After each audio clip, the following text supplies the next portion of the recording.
A lot of times when fishing tidal water, and it's not just tidal water, I guess really any given fishery we go to, but especially in current situations that we're fishing here, you want to find something just a little bit different.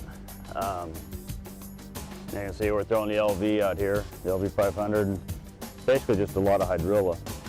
And what we're trying to find, and these are the key areas, will be little indentations in a grass line, a little pocket they can sit in. You're looking for peninsulas, little areas these fish can get right out of the main current and just let the bait fish wash down to them. So you find a lot of fish holding back eddies and things like that, just so the fish don't have to run and chase the bait. The current will wash the food into them. But just try and key in on those little changes in the grass lines and contours.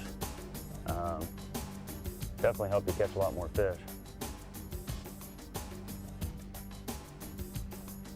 Changed up a little bit. I let it drop all the way to the bottom, jigged it once, and he thumped it. Oh, not a bad fish. Ooh, come here, buddy. Get a little better. Ah. I hope that thing once off the bottom, he just thumped it. Ah. Well, not a big one, but not a bad one either. Try that again.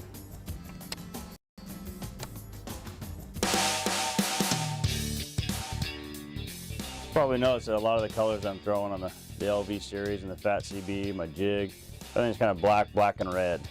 Reason for that is, especially in the fall, a lot of these bigger fish start keying in on crawfish a lot more.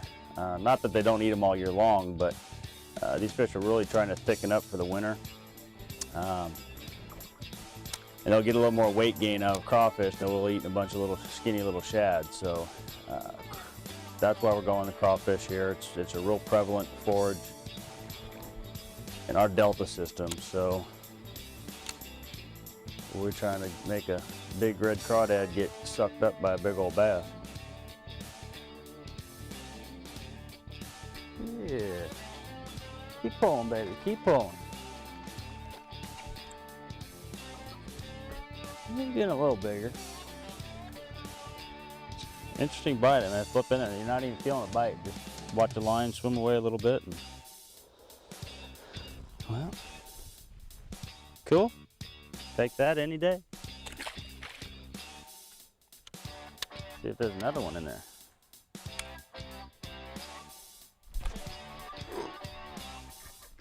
Oh, geez.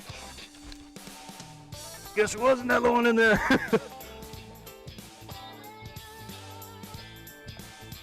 Alright. That hook's real good, but yeah. Well, this will start making me feel a lot better. Yeah, I could have swore he's gonna be a lot bigger than that. When I first rode up on that fish, he's wrapping some of them toolies there and felt like it was gonna be a monster.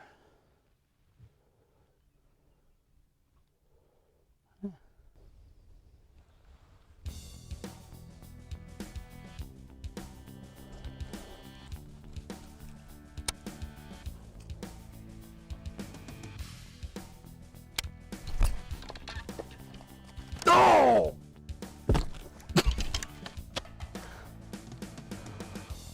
Oh, that was a good one too. Oh, man! He was suspended in that stuff. That jig fell about 2 feet and I just felt it kind of go thump, thump. Oh!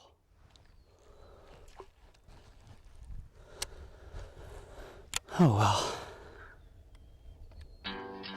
I think typically, I would say historically, an incoming tide is commonly when a lot more bass will move up and start feeding. If I had to pick one favorite time to fish a tide, probably be the first 45 minutes of an incoming tide. That time zone right there is probably your peak bite in most deltas that I've ever been to, tidal waters. So if you can get a milk run in that time zone on a body of water, you know, maybe you have 20, 30, 40, 50 stops, chasing a tide to stay in that 45-minute zone, those are the days when you can really succeed and have just an incredible day of fishing. But it takes a while to learn those milk run stops. You can't just go out there and start chasing a tide and have nowhere to go. you gotta have spots to fish, and that just comes with time in the water, and you'll learn a bunch of little areas you can stop at certain tides. And but even at low tide, these fish, you know, fish will feed most of the time. Slack tide, without a doubt, probably the hardest tide to fish, or time of day to fish, when there's really no water movement. And I believe what happens at that time of day, when the water goes slack, I think that's when fish will start doing a lot of moving. They'll swim from one side of the channel to the other side of the channel. They have no current restricting them from going anywhere. So it's kind of like a free movement. It's like they're, you know, what do you want to say? It's like, you know, just an easy ride. They don't have to exert all their energy to get from point A to point B. So. Ooh. Pretty fish. Hello, jig. I whacked him. Not bad. Did you see my line? I fished in there and it kind of stops. I'm like, I don't know if there's bottom there, or then it kept going. I'm like, something's not right. Two things that happen with the high tide and low tide.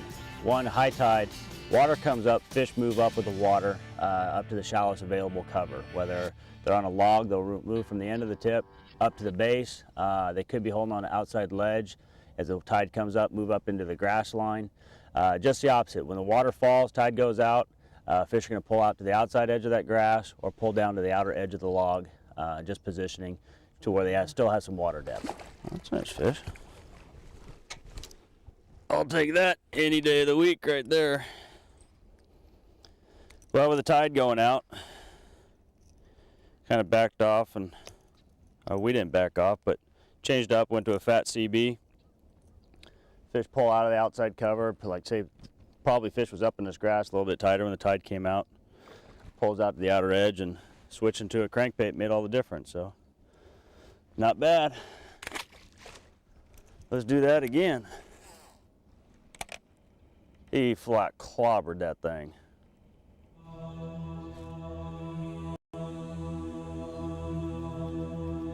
There we go. Slowing down the retrieve. I was throwing the shallow diving fat CB earlier, even though we're only fishing anywhere from 2 to 5 foot of water.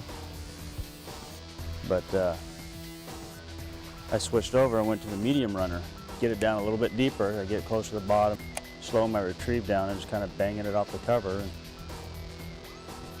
just that little bit of change so far is proven to be valuable. And it's little things like that in tournament fishing is, you know, for myself as a tournament angler, make all the difference of getting a paycheck or not, is making those little changes and adjustments. And a lot of times that adjustment may only mean one bite. That one bite can mean a big difference in how you finish in a tournament, whether they take home a big paycheck or a little paycheck, or make the classic or no classic.